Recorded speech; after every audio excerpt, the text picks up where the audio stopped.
faiblesse, conduis-moi, t'assureras. Il éclaire mon chemin, il éclaire mon chemin, et je marche en ma faiblesse, conduit par sa sûrement. Dieu notre Père Céleste, nous te bénissons, Seigneur Jésus-Christ. Nous te rendons gloire et grâce, Père, pour cet amour de nouveau que tu as projeté, Seigneur, dans nos âmes, de nous retrouver, Seigneur Jésus-Christ, ensemble autour de la parole. Seigneur Jésus-Christ, notre Dieu, nous te prions, Père, d'être au rendez-vous, d'être avec nous dans cette communion dont, oh Dieu, tu es de son Dieu, Seigneur, pour placer ce qu'il faut dans notre cœur. Seigneur Jésus-Christ, laisse que, Père, oh Dieu, en t'écoutant, Père, que tu puisses délivrer ceux qui sont délivrables. Que tu puisses aussi positionner, Seigneur, ceux qui manquent de position. Que tous ensemble, oh Dieu, puissions dire que, Père, comme les disciples sur le chemin de Maüs, notre cœur brûlait alors que se mettait à nous parler. Une fois de plus encore, nous nous remettons à toi, Seigneur. Que ton nom soit béni ce soir, que ton nom soit élevé, oh Dieu Tout-Puissant, de l'avoir fait, de l'avoir permis ce rassemblement, Seigneur. Car c'est là que tu déverses ta nourriture, la nourriture au temps convenable, celle que l'épouse s'attend, celle qui traque l'épouse, celle qui rassemble l'épouse, Seigneur Jésus-Christ, pour un enlèvement futur. Sois béni à jamais, dans le nom de Jésus, tu as ainsi prié. Amen. Amen. Que le Seigneur vous bénisse richement. Amen. Alors tout de suite, si nous pouvons prendre la parole de Dieu, poursuivons notre thème, les 3 responsabilités sacrées données par Dieu à l'Église du temps de la fin. Amen. Nous sommes en notre 6e partie et nous sommes en notre petit C parmi les 3 responsabilités sacrées, n'est-ce pas? Amen. Voyons la maternité sacrée. La maternité sacrée. Alors, lisons la parole de Dieu dans Genèse chapitre 3 du verset 9 au verset 23.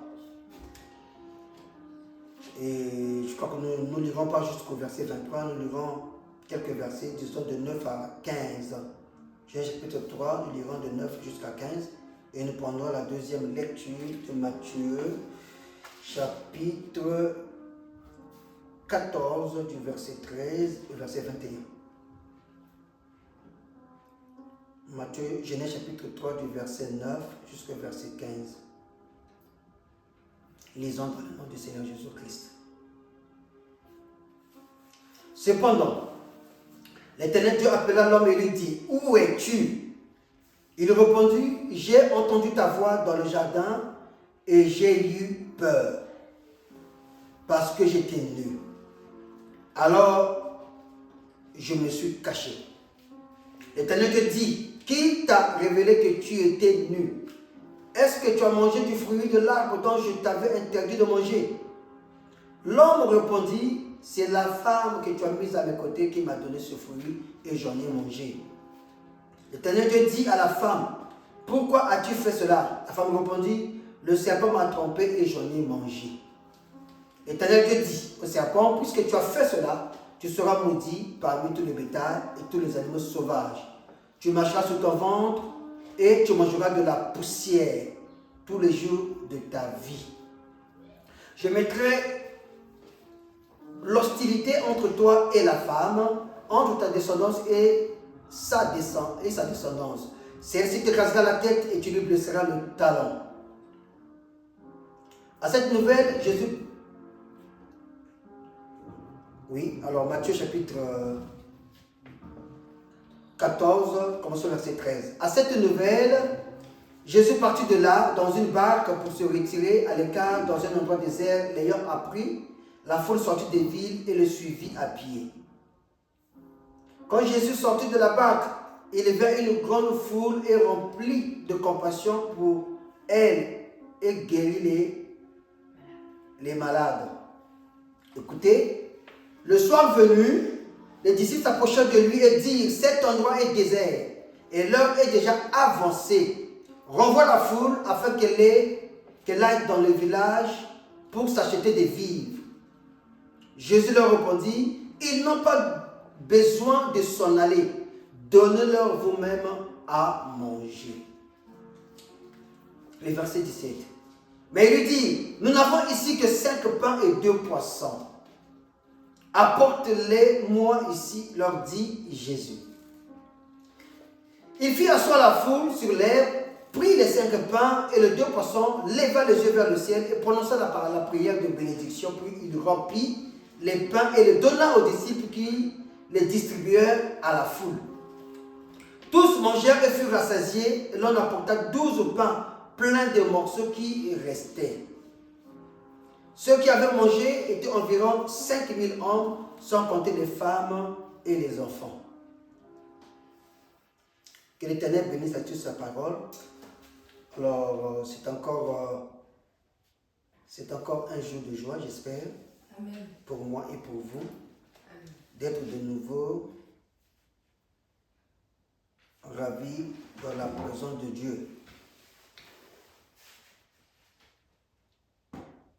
La maternité sacrée.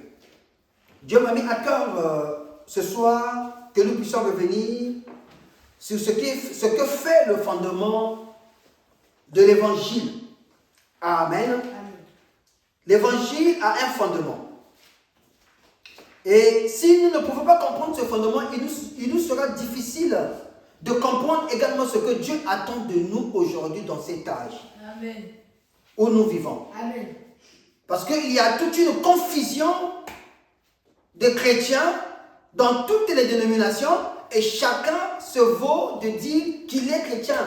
Chacun se vaut de dire qu'il attend l'enlèvement. Parce qu'aujourd'hui, la notion de l'enlèvement est pratiquement connue dans toutes les confessions ou dans toutes les dénominations. Il y en a certainement qui le répètent parce que c'est dit que je vais à l'église, alors parce que je suis fidèle à mon église, je suis fidèle aux enseignements de mon pasteur, alors j'irai dans l'enlèvement. Il y en a qui sont zélés pour cela. Il y en a aussi zélés. Amen.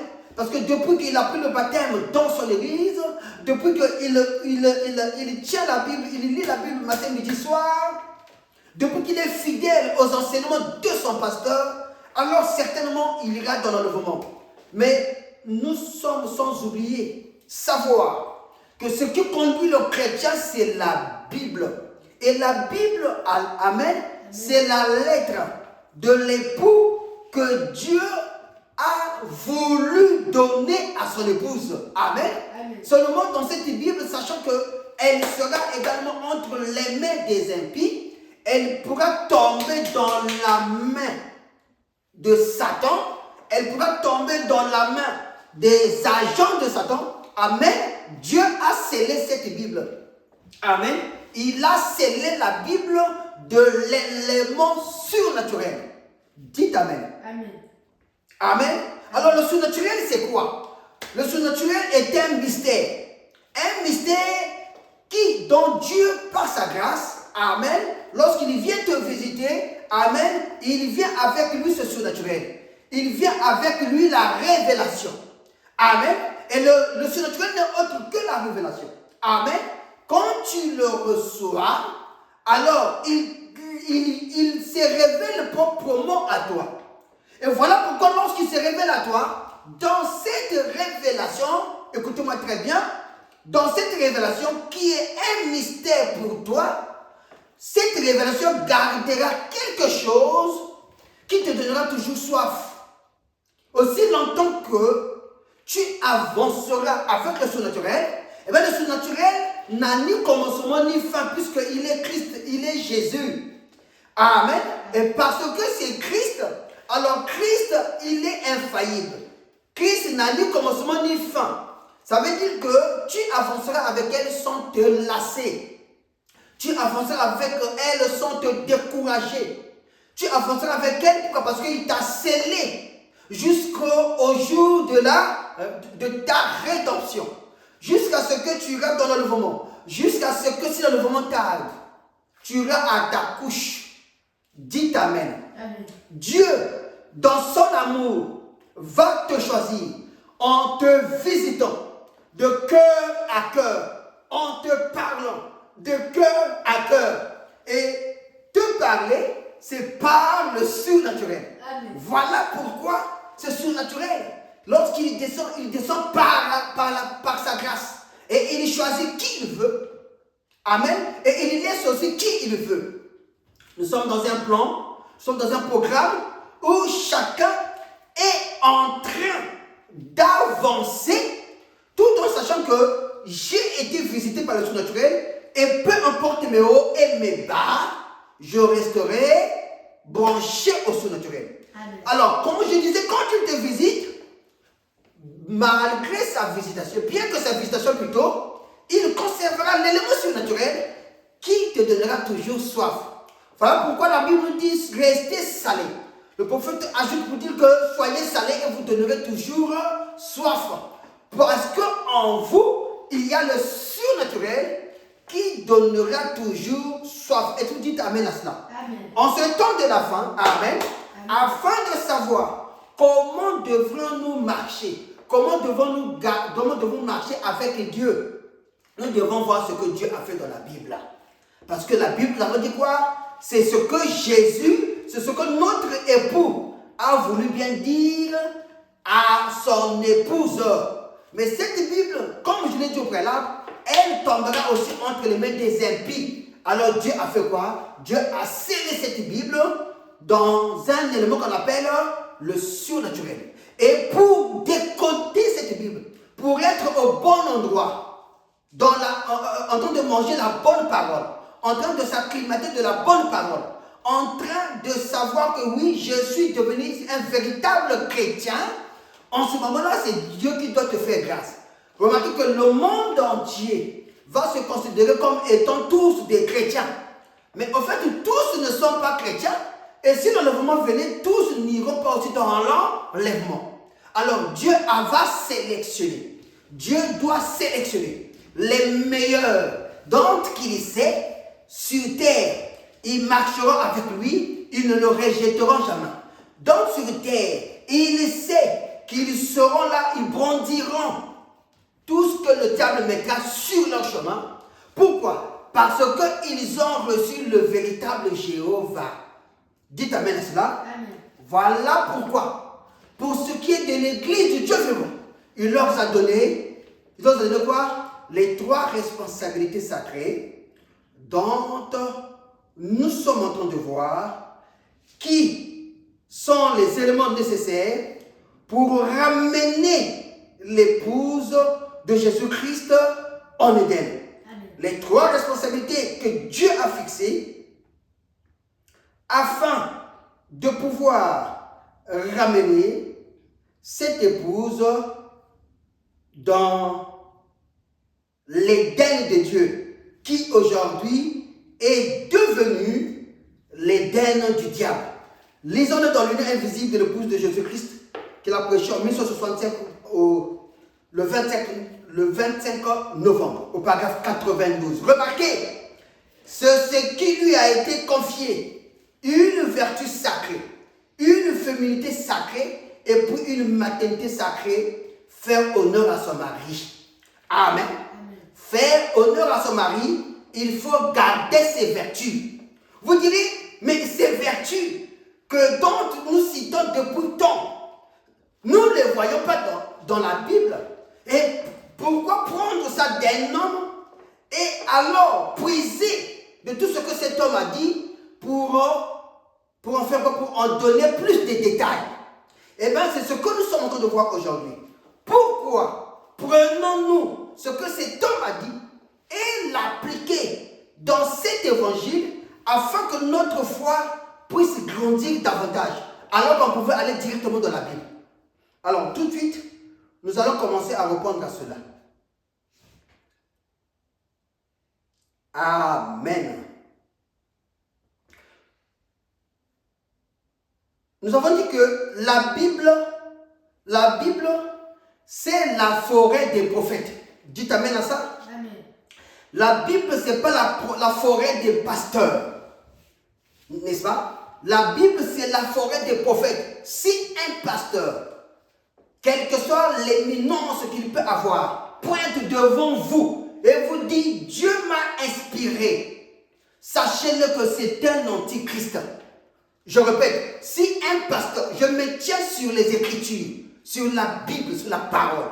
Si un pasteur, en ce temps de l'Avent, vient vous dire, j'ai prié, je me suis consacré, et Dieu m'a dit que Dieu m'a inspiré pour prêcher ça, dire ça,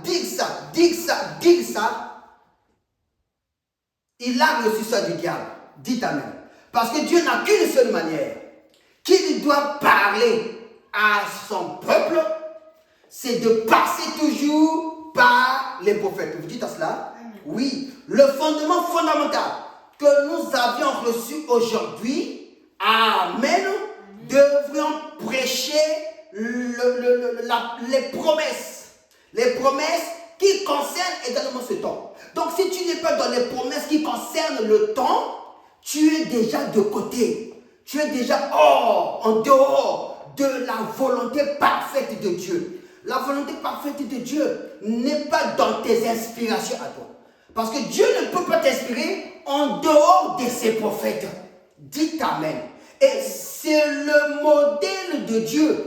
Depuis que la Bible est Bible, Dieu ne s'est jamais écarté de pouvoir rencontrer l'homme sans d'abord passer par un prophète. Donc, si tu connais bien ta Bible, tu verras que pour que Dieu arrive à toi, il doit au préalable passer par un prophète. Voilà pourquoi dans la Bible, il nous est parlé en ce qui concerne l'Église. Amen. Amen. Dans Apocalypse chapitre 3. Amen. Amen. Du verset 14, prenons-le par là. Amen. Apocalypse chapitre 3 du verset 14. Amen. La Bible dit ceci.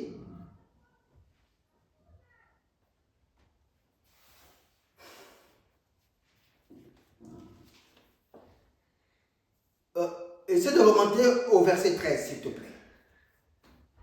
Parce que moi, ici, mon ordinateur bug.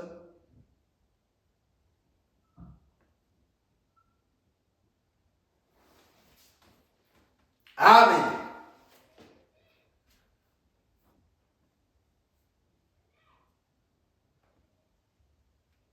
Excusez-moi, mon ordinateur est en train de bugger. Depuis que, vous savez, le matériel, la technologie, la science va de pair avec l'évangile. Amen. Amen. Oui. Donc le verset 13, oui. Remarquez qu'il nous est écrit ici, au verset 14. Écrit à l'ange de l'église de Laodicée. Maintenant, si nous pouvons repartir à la première église. Alors la première église, à l'ange de l'église d'Éphèse. Amen. Apocalypse chapitre 13, oui. Oui, c'est ça. Oh là là là là. Permettez-moi vraiment, s'il vous plaît.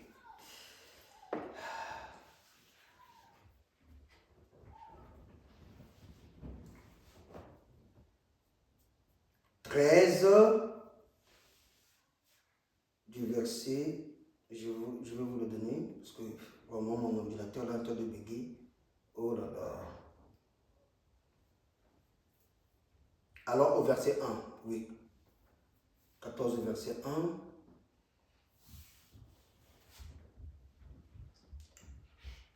1. Après chapitre 3 du verset 1. Allons-y.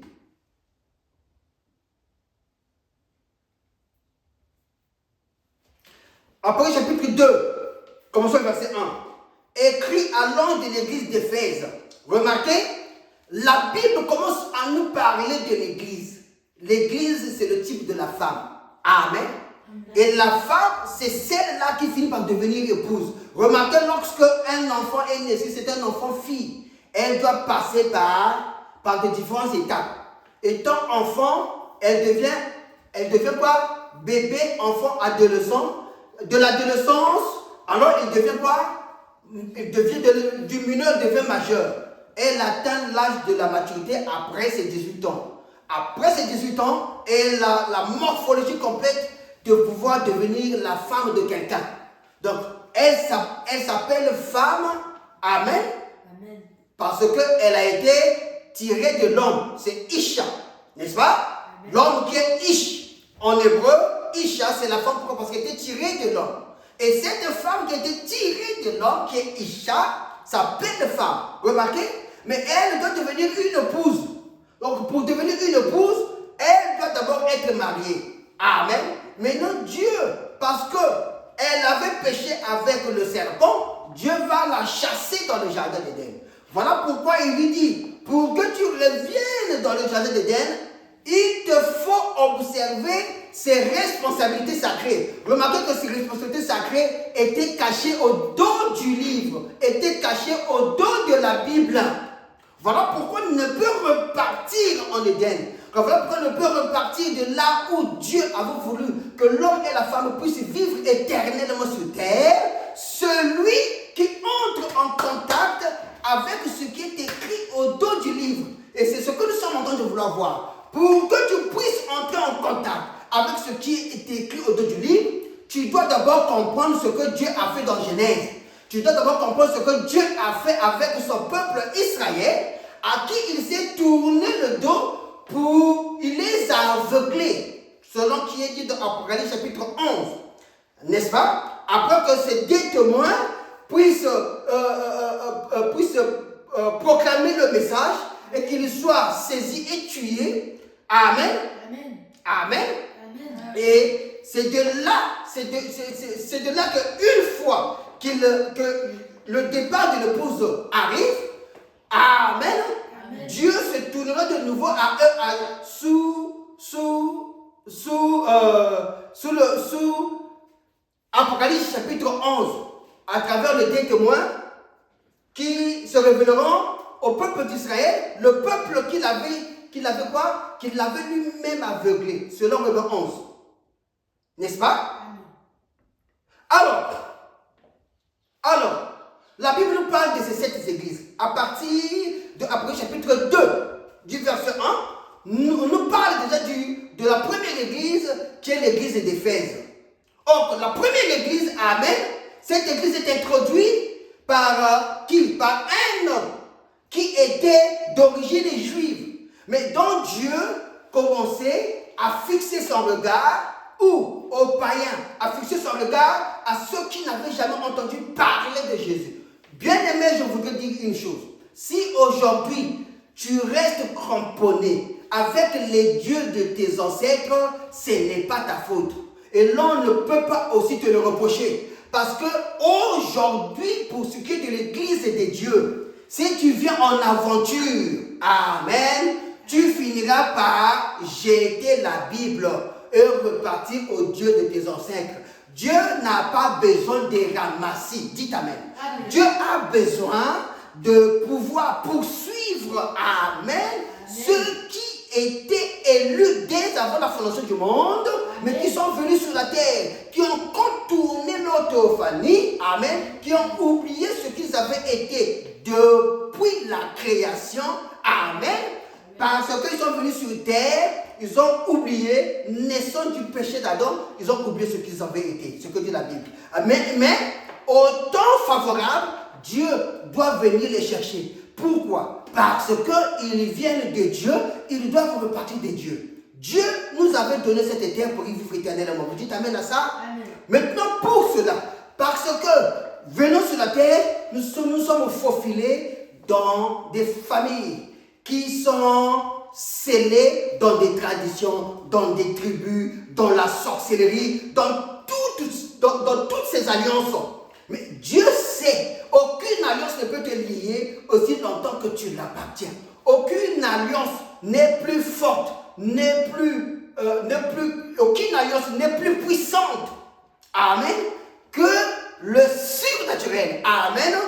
Quand ce surnaturel descend, eh bien, il descend pour te libérer. Quand ce le surnaturel descend dans sa vie, dans ta vie, c'est pour briser toutes les stèles, c'est pour briser toutes les traditions, c'est pour briser tout le péché, c'est pour briser tout ce que le diable avait mis en toi. Voilà pourquoi les gens sont étonnés de vous voir. Quand ils le voient, n'est-ce pas celui que je voyais là dans l'angle de la rue, en train de se prostituer? Comment ça se fait que cette soeur devienne une véritable chrétienne?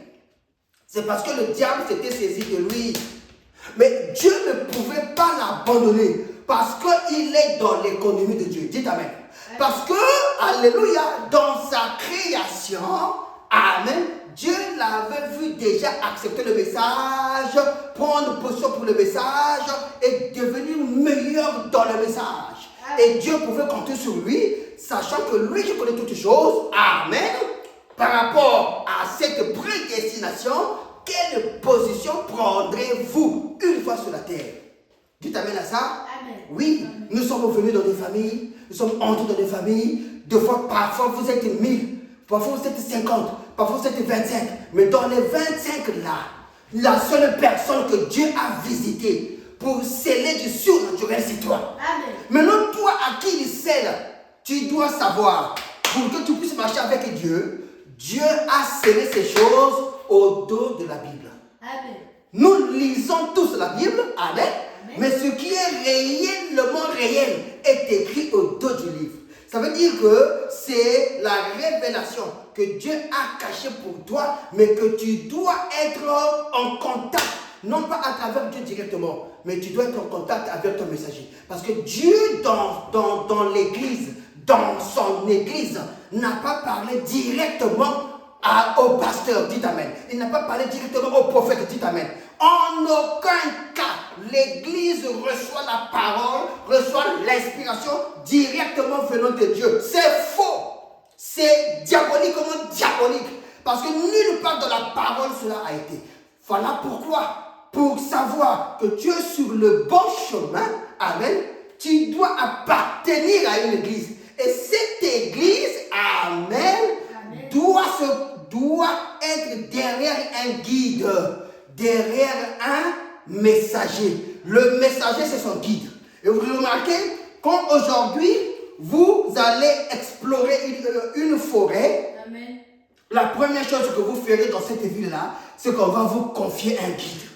Et ce guide-là, Amen, il doit être un professionnel. Ce guide-là doit connaître les signes des pistes. Ce guide-là doit savoir qu'en vous faisant rentrer dans cette forêt-là, il ne va pas vous perdre. Amen. Donc, il doit être correctement enseigné. Il doit savoir qu'en rentrant dans cette forêt-là, vous pouvez rencontrer tous les animaux nécessaires. Et lui, il doit être en mesure de vous défendre devant ces animaux. Dites Amen. Amen. Parce que pour tout commencer, il est un guide.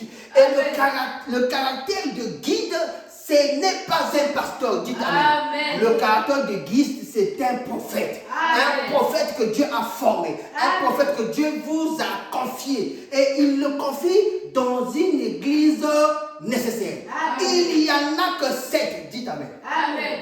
La première église a commencé alors avec qui? Elle a commencé avec Paul. Amen. Et c'est l'image de Paul. Selon que Dieu appelait Paul, Amen. Amen, que Dieu va comparer toutes les églises selon comment Paul a posé le fondement. Amen. Voilà pourquoi l'évangile en ce temps de la fin, Amen, doit être assis sur le fondement apostolique. Amen. Dont Paul a été envoyé aux nations. Amen. Paul dira, mon ministère a été d'aller prêcher aux nations. Voilà pourquoi le prophète Paul, quand il est arrivé, quand il fait, pour ce qui est de tous les problèmes qui pouvaient connaître le petit troupeau de Dieu dans leurs églises, Pierre était là, n'est-ce pas? À lui, Dieu avait donné la pierre, il avait donné la clé, n'est-ce pas? C'était l'ancien, n'est-ce pas? Mais quand Paul est arrivé, alléluia, Paul a visité le Seigneur Jésus-Christ. Paul a reçu le Seigneur Jésus-Christ dans sa forme initiale, dans sa forme de la colonne de feu. D'ailleurs, même la Bible le dit. Ce qui fait que lorsqu'il le rencontra sur le chemin de Damas, remarquez, lui qui dit Saul, Saul, pourquoi me persécutes-tu? Saul n'a pas vu Jésus dans sa forme humaine, auquel Pierre l'a vu, auquel Jean l'a vu, auquel tout le monde l'a vu, non. Mais Paul l'a vu dans sa forme initiale, le créateur de la Genèse, amen, dans sa forme de colonne de feu. Et Pierre savait que Jéhovah, la colonne de feu qu'il venait de voir, avait une similitude avec ce que les anciens d'Israël disaient. Et il est allé en Arabie 3 ans pour aller étudier la lumière qu'il avait visitée. Et il a confirmé que c'était la colonne de feu. Il avait reçu mandat, amen, de pouvoir amener cette colonne de feu dans l'église. Voilà pourquoi la colonne de feu n'a jamais quitté l'église. Et il ne quittera pas l'église jusqu'à son enlèvement. Il n'y en a que 7. Et c'est 7 églises. La première église a commencé avec qui? Il a commencé avec le prophète Paul.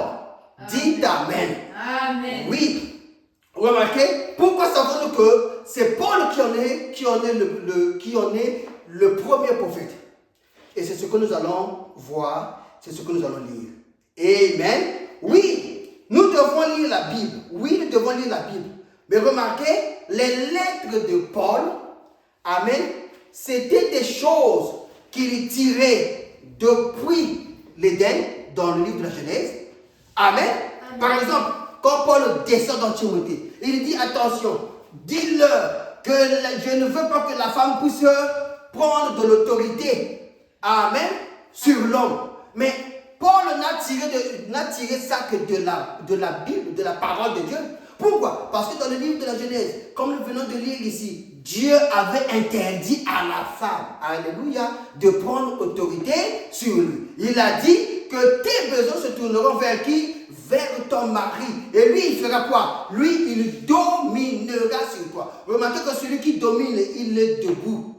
Il est debout. Amen. Et Amen. Celui qu'on domine, il est assis. Parce que c'est quoi? C'est l'attitude d'une personne qui est posée, qui est assise et qui écoute celui qui domine. Lui, le dominé, doit écouter qui? Celui qui le domine. Assis et debout. Ce sont des attitudes qui ont été placées par là pour marquer que celui qui est debout, c'est celui qui domine. Donc, faites attention. Vous qui partez vous asseoir pour écouter une femme vous dominer, vous êtes déjà en dehors des Écritures. Voilà pourquoi, quand tu n'as pas reçu un prophète, le prophète dans ton temps, tu vas croire que tu cours dans la Bible. Tu vas croire que tu es en train de faire des choses selon la Bible, mais puisque tu n'as pas la parole de ton jour, la parole au-delà du livre inscrit, selon que, alléluia, le surnaturel qui avait visité Paul, le surnaturel qui visite les messagers, parce que s'il a visité Paul, amen, il visitera aussi les autres des messagers. Et quand il visite, il fait quoi? Il libère un message. Le message libéré, c'est pour toute la génération, aussi longtemps que ce messager-là est sur terre. Amen. Et remarquez, Madame dira, quand ce messager meurt, l'espace de temps qui lui avait été accordé finit aussi par mourir. Et cette partie d'église va automatiquement commencer à faire rentrer les idées qu'on appelle les dogmes, les idées propres à eux, des formes d'adoration, d'adaptation. Parce que le monde est toujours influencé par des influenceurs qui viennent de la 4e dimension. Où ils vont puiser chez le diable. Le diable alimente à ses agents, ils reviennent sur terre, alors ils sont ces influenceurs-là qui distillent les modes. Vous arrivez, vous naissez aujourd'hui, tout à l'heure vous voyez que sur les modes, on vous fait des habits bizarres, des décolletés, où on peut voir les parties intimes pratiquement exposées. C'est pourquoi? C'est pour dérouter les enfants de Dieu. C'est pourquoi les enfants de Dieu ne puissent détourner leur regard en ne faisant que fixer ailleurs au lieu de rester concentrés sur la parole. Ces influenceurs, ils viennent d'où? Ils viennent des dimensions infériques où Satan, le diable, leur distille les mesures dont ils reviennent avec sur la terre et pour en donner aux enfants de Dieu. Amen. Et remarquez, puisque c'est des influenceurs, aujourd'hui, avec les réseaux sociaux, d'ailleurs, j'ai un thème que je vais développer là-dessus sur les influences. Comment aujourd'hui, le monde est influencé par quoi? Aujourd'hui, nous déroutons de la parole à partir des influences. Frère, on ne blague pas avec ce que tu regardes. On ne blague pas avec celui qui marche avec toi. Tu dois prendre au sérieux toutes ces choses. Qui marche avec toi? À qui tu fais ma copa? Est-ce que tu le connais de son âme? Tu le connais de son esprit? Tu le connais de sa chair? Hein? La ruse qu'utilise le diable pour attaquer, pour venir avec sourire. Mais au fait, celui qui vient avec sourire, celui qui tourne avec toi, celui qui toujours est à côté de toi, que tu appelles ma copa. Hein? Lui, il a toujours son regard fixé sur toi. Il contrôle tes activités. Il contrôle tout ce que tu fais. Là-bas, tu as acheté. Là-bas, tu as fait quoi? Là-bas, tu marches comment? Il est au contrôle de tout. Et oui, c'est lui également, à la dernière minute, qui va chercher à te noyer. Bien aimé, ça c'est un chapitre. Nous, après avoir fini ceci, nous rentrerons dans ce chapitre des influences. Les influenceurs aujourd'hui sont faits pour monter au créneau, afin de pouvoir amener la société, l'Éden de Satan, puisse vous dérouter de la parole de Dieu, afin que vous ne puissiez jamais recevoir la visitation de l'ange, la visitation de la colonne de feu. Mais gloire à Dieu. Dieu, par sa grâce, vous avez déjà choisi comme étant son épouse. Donc, peu importe ce que le diable peut pouvoir monter, veut vouloir chercher à vous étouffer. Amen. Au temps favorable. Amen. Dieu descend et il te sert. Oh, moi, dans ma famille, personne ne réussit. Dans ma famille, tu ne peux rien faire. La Bible dit ce que touche un juif doit prospérer. Dites Amen. Amen. Ce qu'un juif touche doit prospérer. Amen. N'importe quoi, n'importe quel commerce, quand tu le commences là, parce que tu es un juif, tu vas prospérer. Dites Amen. Amen. Oh, je me souviens, une parenthèse, quelque part au Congo, il y avait un homme. Cet homme-là était dans un quartier où la moindre chose que tu pouvais entreprendre ne pouvait arriver loin. Et donc chacun passait, lui il avait entrepris un bistrot. Remarquez qu'un bistrot vendu d'alcool, c'était quelque chose qui était banni dans la parole. Chacun passait, oh, jeune homme, tu fais quoi? Mais ce quartier est maudit. Tu vois pas que tous les gens qui vivent dans ce quartier sont maudits. Tout ce que tu entreprendras ne réussira jamais. Mais lui, quand il a mis la main, il est parti de néant. Il est parti de rien. Comme on le dit, pierre sur pierre, Dieu a bâti sa maison. Amen. Du jour au lendemain, Amen. Pendant pratiquement plus de 5 ans, la chose était là et a prospéré au point où l'on pouvait parler de la chose loin même de sa ville. Pourquoi? Parce que c'était un juif. Ce qu'un juif tient, ce qu'un élu de Dieu tient, prospérera toujours. Voilà pourquoi vous devrez savoir détecter les hommes en qui Dieu a passé sur la terre pour vous bénir. Il ne s'agit pas des hommes pour faire du bruit, non. Mais il s'agit des hommes, amen. Dieu a réellement appelé et vous savez que la parole ou la prière ou la bénédiction qui peut sortir de cet homme, automatiquement me bénira. Pourquoi? Parce que vous devez en avoir des preuves. Il est question de ne pas seulement faire du bruit, mais il est question, alléluia, d'amener le témoignage. Quel est le témoignage d'un véritable témoin? Oui, il y a le négatif, amen, mais il y a aussi le positif. Voilà pourquoi quand le positif est assez énorme, que fait le positif? Il finit par absorber le négatif. Suivez ceux en qui Dieu confirme le témoignage. Et c'est en cela, non pas, alléluia, non pas appliquer, non pas chercher seulement à faire quoi? À faire ceci, faire cela, après vous passerez d'autres étapes, non. Mais plutôt qu'on a vu quoi? On a vu une véritable délivrance. On a vu quelqu'un être malade, on a aussi vu une véritable délivrance. On a vu quelqu'un recevoir un institut de Seigneur, dit Amen. On a vu également comment est-ce que Dieu a conduit cet institut de Seigneur et comment il a permis que les gens puissent en sortir pour être stables dans leur vie. Dites Amen. Non pas les détruire, non pas les séparer, mais les garder dans une dimension de bénédiction. Amen. Et c'est ainsi qu'il faut avoir l'œil surnaturel pour pouvoir détecter ces choses-là. Et Paul était celui-là, comme je le dis, qui avait rencontré le surnaturel. Et quand il a rencontré le surnaturel, il s'est souvenu que Dieu l'avait envoyé aux nations. Vous dites Amen à ça? Amen. Alors commençons à lire. Commençons à lire. Amen. Amen. Alléluia. Amen. Oh, je suis dans la joie. Est-ce que vous êtes également dans la joie? Amen. Vous êtes dans la joie? Amen. Oh, moi, mon pasteur. Oh, moi, mon prophète. Oh, moi, un tel. Lisez votre Bible. Ça n'a jamais été. La communion par la rédemption. Amen. Amen. Communion par la rédemption. Prêchez le 3 avril 1955 au paragraphe 71. Je crois qu'en ce jour où nous vivons maintenant, la chose la plus fondamentale que je pense que tout ministre devrait prêcher, c'est de ramener les gens aux principes généraux de l'évangile. De revenir au fondement.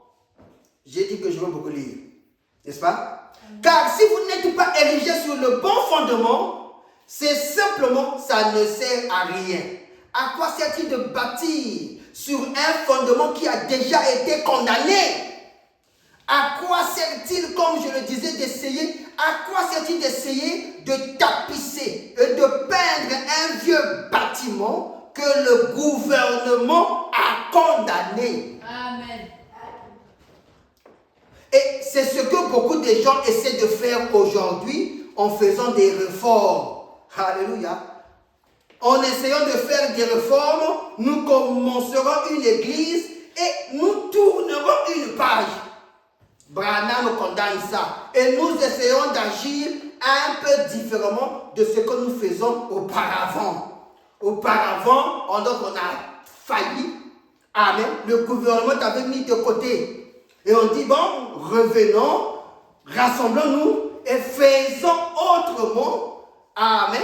Par rapport à ce qu'on faisait avant. Branham dit, le paragraphe 72, vous n'aboutirez nulle part de cette façon-là.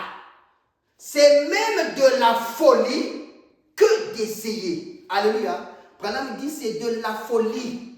Amen. D'essayer de pouvoir repartir, soit disons sur une nouvelle base, parce que la première base a été condamnée. Le gouvernement l'a condamné. Chercher à vouloir tapisser. Non. À vouloir repeindre. Non. Branham dit, vous ne pouvez pas le faire. Branham dit,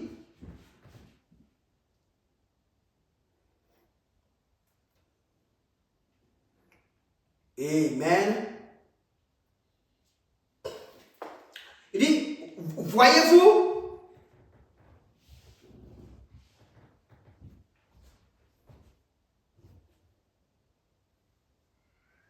voilà, vous ne pouvez pas, on essaie de faire des réformes, nous commençons une église et nous tournons une page et nous essayons d'agir un peu différemment de ce que nous faisons auparavant. Vous n'aboutirez nulle part de cette façon-là. C'est même de la folie que d'essayer. Voyez-vous, vous perdez simplement votre temps.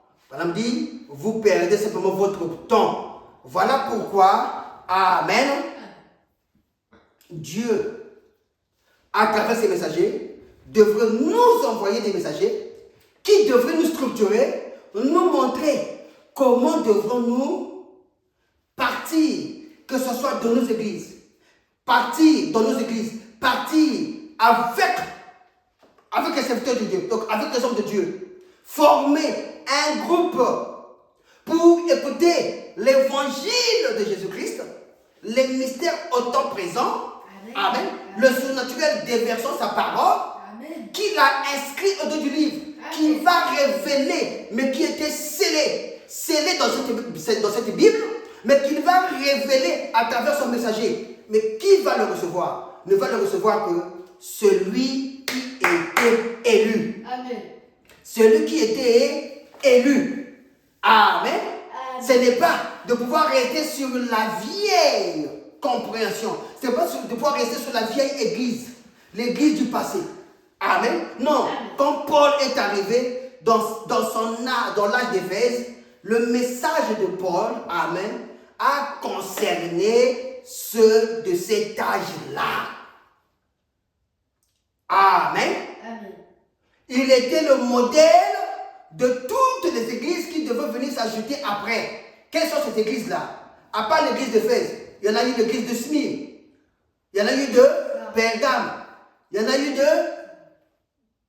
de Pergame, il y en a eu de Thyatire, il y en a eu de Sardes, il y en a eu de Philadelphie. Et on se tourne de la fin, il y en a de Laodicée. Donc, si Paul, qui est arrivé à cette église d'Éphèse et qui, par son message, amen, a rassemblé les élus de cette église d'Éphèse, après son départ, Dieu en a envoyé un deuxième. Amen. Et le deuxième, c'est l'église de Smyrne.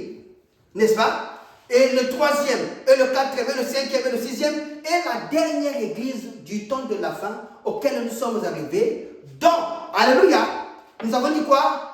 Le diable, par quoi? Par ses attaques, a cherché à modifier, a cherché à attaquer cette église auquel Dieu était en train d'amener à la perfection. Mais qu'a-t-il fait? A-t-il réussi? Non. Il a réussi à corrompre les faibles, mais il ne réussira jamais à corrompre les élus de Dieu. Nous allons aller très rapidement, parce que c'est un grand enseignement sur les 7 églises d'Asie mineure. Mais nous prenons ce qui nous est nécessaire pour notre sujet ici, pour simplement montrer comment devons-nous repartir en Éden, comment devons-nous attendre à entrer dans le millénium de Dieu, sans la présence du messager. Oh, sans la présence de la parole du messager, sans le mystère dévoilé par le messager pour ta vie, pour ton enlèvement, tu ne rentreras pas dans le haut millénium. Amen. Voilà pourquoi, dans toutes les caractéristiques données, lorsque tu te dis chrétien, l'on doit observer aux caractéristiques que doit traverser un véritable chrétien qui t'envoie de devenir quoi? L'épouse de Jésus-Christ. Chrétien envoie de devenir l'épouse de Jésus-Christ. Si on te voit toujours entouré des infidèles, si on te voit toujours marcher avec des impies, si on te voit toujours habillé comme les églises du passé, alors que la parole actualisée a forgé une autre manière de s'habiller, on doit être en doute de se dire, tu as la foi de proclamer ton christianisme, oui, mais lorsque nous te regardons, nous disons que tu n'es pas encore chrétien. Tu ne peux pas être chrétien alors que tu sais que la sorcellerie de ton village, la sorcellerie que la famille t'a donnée est toujours avec toi. Tu ne peux pas dire que tu vas aller dans l'enlèvement avec ces choses. Il faut que ces choses-là tombent d'abord. Il faut que ces choses-là meurent d'abord, que le Saint-Esprit, le Père, alors que le surnaturel, alléluia, Amen. Qui t'a appelé du dehors pour entrer dans le message, puisse te rencontrer.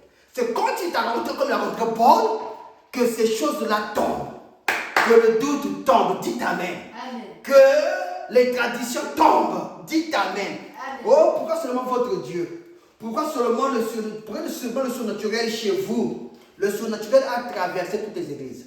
En ce temps de la fin, il a quitté les autres églises. Et il s'est érigé sur la dernière église. Il est au sommet. Et c'est là qu'il travaille.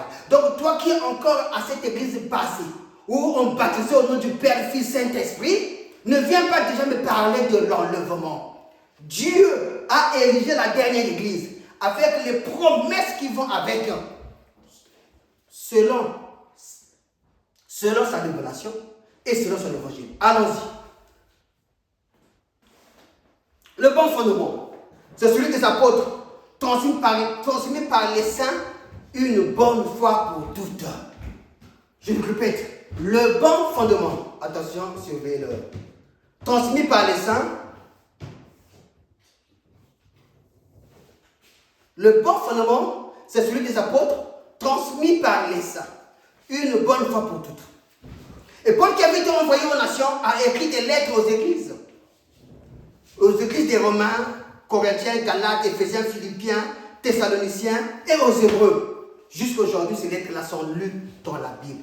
Parce qu'il est initial, il est la base, il est le fondement sur qui Dieu l'a rencontré par la colonne de feu. Et par la colonne de feu, il est allé écrire. Par la colonne de feu, il était quoi? Il était sollicité pour ce qui est des fondements des églises de Dieu. Parce qu'en lui, il y avait non pas seulement le dépôt, mais en lui, il y avait cette véritable appel pour être prophète de ce temps-là. Même Pierre l'Ancien devrait l'écouter. Matthieu, Luc, tout ce monde devrait l'écouter. Pourquoi? Parce que lui, il était prophète. Il était prophète de ce temps-là. Et Dieu l'avait amené à commencer à bâtir l'église d'Éphèse. La première église a été bâtie par Paul. Et Paul était prophète et messager dès l'église d'Éphèse. Amen.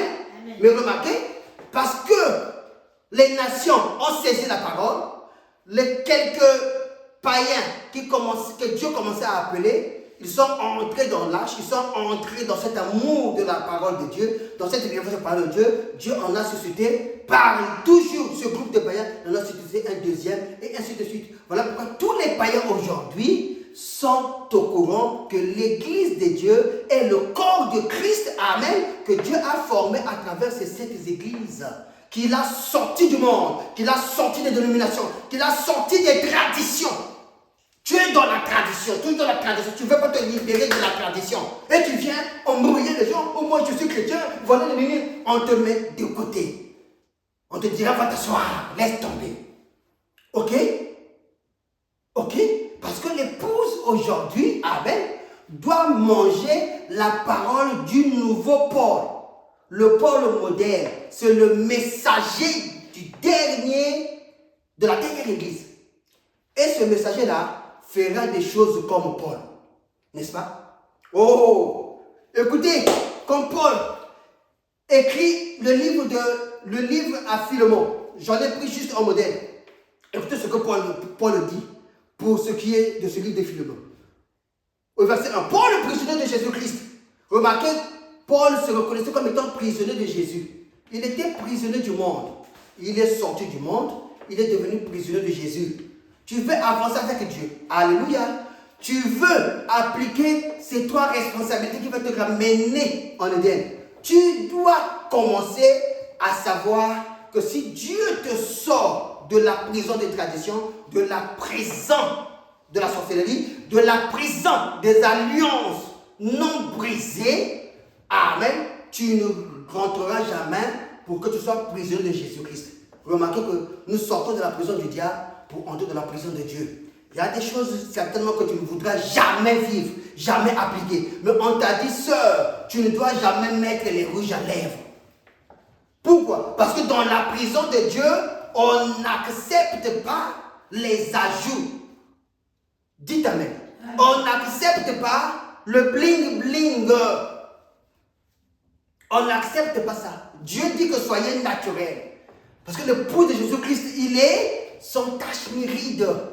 Rien de semblable, rien. Il est naturel. Cette église, cette épouse, elle est encore naturelle. Et parce que, amen, tu vas respecter à ses responsabilités pour satisfaire à ton épouse, pour satisfaire à ton époux, à ton élu, à ton époux, le Christ, le Seigneur Jésus-Christ, que tout te sera favorable sur la terre. Il n'y aura plus, tel que je le conçois aujourd'hui, l'impolitesse dans la femme.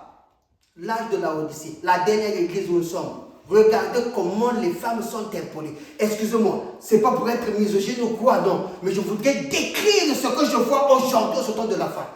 Surtout en Europe. où les droits de femmes, amen, sont réclamés, où le féminisme est monté au créneau, les hommes sont presque écrasés. Aujourd'hui, quand tu vis dans ce pays-là, fais attention. Le moindre quoi que ce soit, surtout si tu as une païenne avec toi, déguisée, sache-le que tu es déjà sur la sélecte. Le moindre dérapage, on te prend, tu peux finir ta vie en prison. Mariage ceci, mariage cela, je ne sais pas quoi, oui, toutes ces choses-là, c'est bien. Mais, sois-en sûr, Dieu t'a rayé le monde dit. Parce que s'il a dit, il prendra soin. Amen. Mais s'il n'a pas réellement dit, et que tu vas prendre une païenne déguisée, tu vas finir par dire si je savais. L'église de Jésus-Christ doit être prisonnier de Jésus. Et le frère Timothée à Philémon, notre bien-aimé et notre compagnon d'œuvre. À la sœur Aphia, à Archip, notre compagnon de combat. Ça veut dire que quand tu deviens chrétien, il y aura un combat. Qui veut te combattre?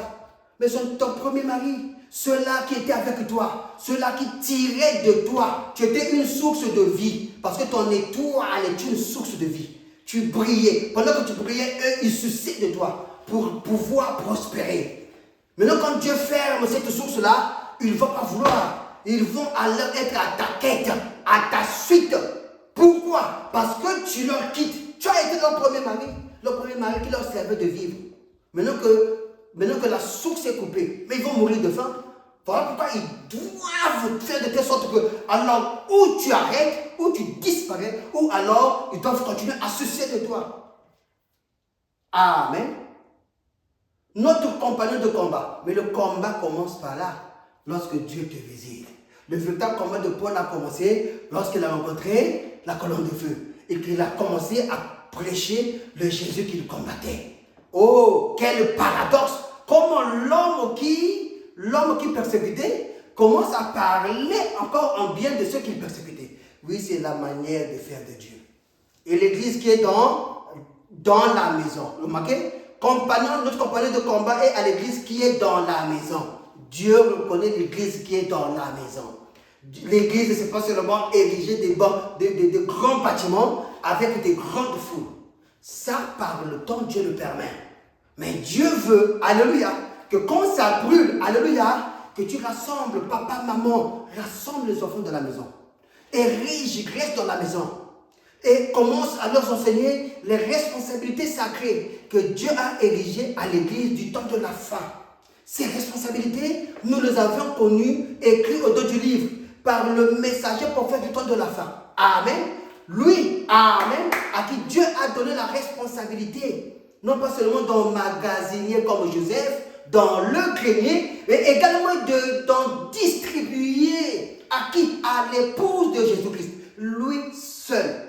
Quand tu reçois ce message qui est dévoilé, ce sceau qui était dévoilé, parce que la Bible dit qu'à l'ouverture du 7e sceau, amen, c'est Christ lui-même qui descend, amen, pour remettre ce livre à son messager terrestre qui est sur la terre. Parce que Branham dit que ce messager terrestre est déjà sur la terre au moment de cette venue. Quand le messager céleste descend pour remettre le livre, amen, qui n'est qu'un symbolisme. C'est au fait la révélation qu'il a cachée durant tous les temps et tous les âges, qu'il a scellé pour l'épouse, les élus du temps de la fin. Parce que c'est l'âge où le bouchon de la Bible sera ôté. C'est l'âge où le diable sera que son temps est décompté. L'épouse va bientôt partir, mais il n'a pas fait le travail. Ils sont encore trop nombreux. Ils allaient tous aller sur la terre. Maintenant, la technologie, tous allez-y. Entrez maintenant en action. Empêchez-les d'avancer. Empêchez-les de recevoir le Saint-Esprit. Parce que sinon, nous n'avancerons pas. Nous ne deviendrons pas forts. Croyant qu'en suçant le sang des innocents, c'est ce qui fait du diable qui devienne fort. Jésus-Christ, On a également envoyé au temps de la fin les plus forts que Satan. Voilà pourquoi ils sont en train de combattre sur tout le front. En prêchant ce message avec beaucoup de rigueur, avec beaucoup de vibrations. Et le diable est content de reculer. Oh Satan, tu dois reculer au nom de Jésus-Christ. Parce que ce message est venu pour sceller son épouse. Amen. Oui, et l'épouse, il est dans la maison. L'épouse, alléluia, il est affermé, rassemblé par papa. Dieu vous donne un papa, véritablement né de nouveau, baptisé du Saint-Esprit. Non pas par le suivisme, non pas parce que tu as de l'argent, tu es posé, allez, demain on te fait huissier, le surlendemain diacre, et le surlendemain il a le Saint-Esprit. Ensuite après, mais quand on arrive dans la maison, Bordeaux, même pas un jour où on te voit réunir les enfants, réunir ton épouse, commencer à quoi? Commencer à tenir des réunions de prière dans la maison. L'église de maison, Paul, prisonnier de Jésus-Christ, et le frère Timothée à Philémon, notre bien-aimé et notre compagnon d'œuvre. Le verset 2, à la sœur Aphia et à Archip, notre compagnon de combat, et à l'église qui est dans la maison. Papa, où est l'église de la maison?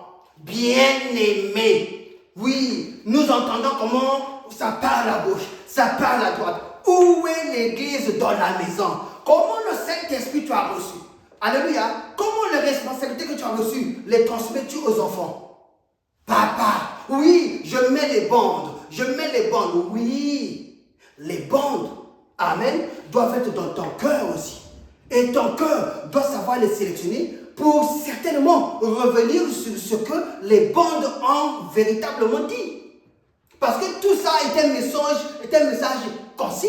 Le surnaturel de la bande est également en toi. Et toi, tu dois davantage détailler. Tu dois davantage revenir sur les points névralgiques pour que ce message puisse trouver son fondement réel dans le cœur. Papa, où est ton rôle? Papa, où est ton rôle? Les maisons aujourd'hui sont ternies. Amen. Les enfants aujourd'hui, surtout ici en Europe, dès 17 ans, 18 ans, il a déjà son travail. Il t'achète un Tesla.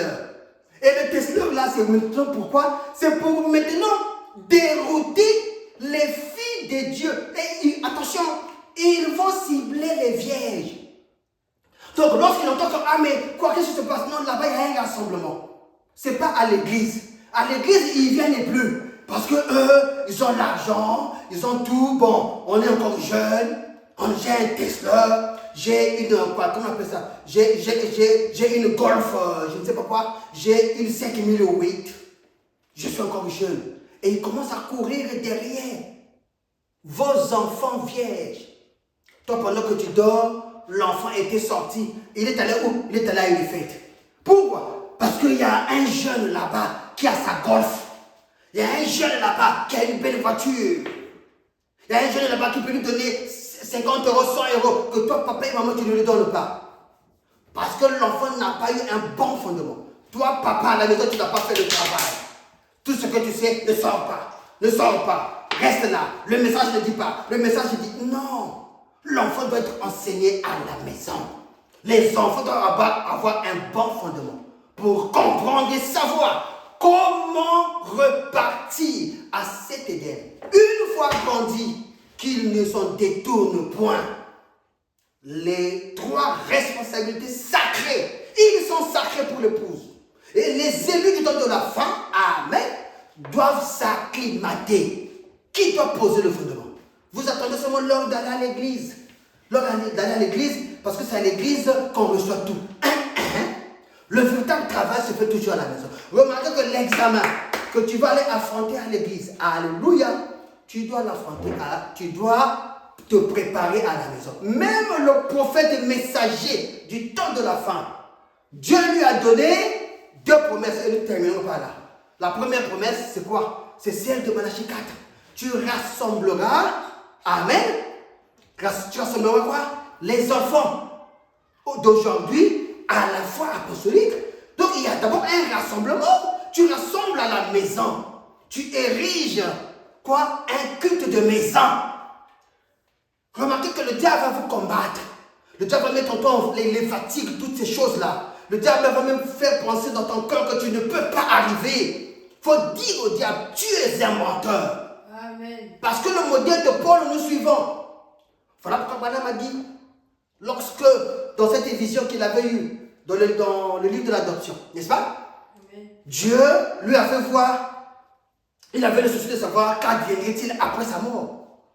Qu'est-ce qui se passerait? Dieu lui a dit, aimerais-tu voir au-delà du rideau de temps? Il dit, vraiment, ça m'arrangerait. Dieu l'a mené, il l'a vu se sortir de son corps. Il a vu son corps en train de dormir. Et waouh, un voyage céleste, un voyage transdimensionnel. Il est arrivé dans la 6e dimension. Voilà pourquoi le ciel de Branham est une dimension où les autres dimensions ne nous regardent pas. Le ciel de Paul, le ciel d'Irénée, de Colomban, de Martin, de Luther, de Wesley ne nous concerne pas. Voilà pourquoi nous ne pouvons pas perdre du temps avec le message des messagers passés.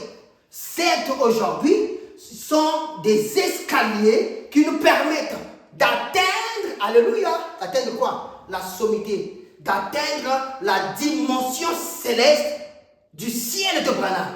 Et c'est là que nous allons. Et lui-même, quand il est arrivé là, il a vu, on lui a dit, mais tous ces chrétiens-là, il dit, ce sont des Branham. On n'a pas dit, ce sont ceux de Moïse. On a dit, ceux de Branham. Donc nous allons dans le ciel de Branham. Si tu veux parler dans le ciel de Branham, sors du message. Repars plutôt dans l'église d'Avinzabi. Qu'est-ce que tu fais dans le message? On est venu embrouiller les gens. Nous allons dans le ciel de Branham. Amen. Et le ciel de Branham existe. Il l'a vu. Il a demandé, mais Dieu m'avait dit de poser le fondement de cette dernière église selon Paul. Où sont ceux de Paul? Ils sont rentrés, il dit oui. Là, il répondra, parce que si ceux de Paul sont rentrés, les miens aussi rentreront. Alléluia. Amen. Si les miens entreront, et si ceux de Paul vont entrer, parce qu'ils vont se tenir à la parole. Il dit, j'en ai pas déplacé d'un iota. J'ai prêché comme Paul. Dur et très dur pour amener l'épouse à la perfection. Pour amener papa à être un modèle dans la maison. Pour amener maman à être un modèle dans la maison. À s'asseoir pour la prière. Papa doit se lever en autorité paternelle. Pour faire quoi? Pour ramener le surnaturel à entrer dans les enfants. Et quand l'enfant va à l'église, il vient avec le feu qu'il vient avec la maison. Oh, quelle gloire! Oh, quel alléluia! Quand le pasteur voit comment est-ce que les enfants et cette famille est en train de danser, il sait que cette maison est dans le réveil. Mais aujourd'hui, que voyons-nous? Nos intérêts sont ailleurs. Que le Seigneur vous bénisse. Le temps est tellement passé, nous y reviendrons. Prions. Dieu notre Père Céleste, nous te bénissons, nous te rendons gloire, Père, pour ces instances que tu nous as accordées, Père, mon Dieu, de parler de ces choses. Seigneur, tu as dit que l'épouse sera sans tache ni rien de semblable. Père, de la même manière que tu as recommandé à Paul, lui le messager, le prophète et messager du premier âge, Seigneur, le prophète et messager du dernier âge de l'église, de cette église de la Odyssée, Père, a dit qu'il a prêché comme Paul. Laisse que nous restons, oh Dieu, érigés sur les lettres qu'il nous a recommandées, comme tu l'avais recommandé à Paul, parce que cela ne sont que similaires. Oh Seigneur, il n'y a aucune contradiction. Lorsque nous ramenons, Père, tout ce que tu as dit dans la Bible, et que nous sommes aujourd'hui, Père, en train de manger la parole, en train d'emmagasiner la parole, nous voyons, Seigneur, qu'il n'y a aucune erreur entre le messager de la première église, de la deuxième, de la troisième, de la quatrième, de la cinquième, de la septième église. Père, nous te remercions de ce que tu nous as élus. Tu nous as fait grâce, Père, de pouvoir entrer en contact avec ton message, en contact avec ta parole. Oh Dieu, garde-nous, marche toujours avec nous, Seigneur. Peu importe les vents, peu importe les tempêtes, Seigneur, nous attendons au Dieu Tout-Puissant une grande victoire. La victoire est possible, la victoire est certaine, parce que, Seigneur, tu ne permettras pas, oh Dieu, que tes enfants puissent faillir. Merci encore une fois de plus. Visite encore tes enfants, Seigneur. Reste avec nous en ce moment de tumulte, en ce moment, oh Dieu Tout-Puissant, où nous voyons les vagues, Seigneur Jésus-Christ, vouloir emporter le bateau. Mais Seigneur, parce que tu es dans le bateau, Seigneur. Oui, Seigneur Jésus-Christ, tu es dans le bateau. Et nous savons que ton nom tient bon. Que ton nom soit béni, Benjamin, dans le nom de Jésus-Christ. Amen. Amen. Jésus revient. Alléluia. Jésus revient. Alléluia. Jésus revient. Alléluia. Alléluia. Alléluia. Seras-tu prêt quand il viendra? Seras-tu prêt quand il viendra?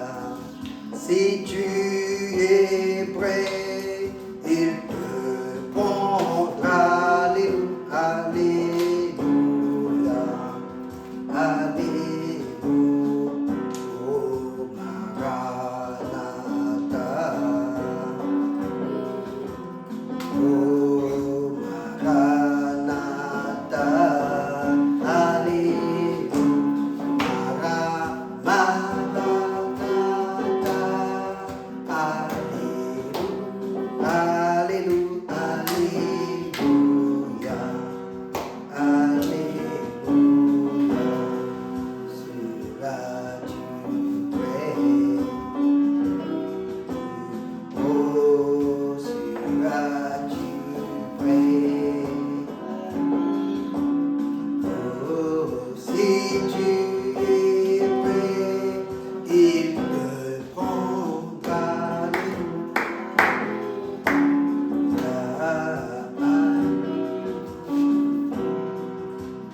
Jésus revient.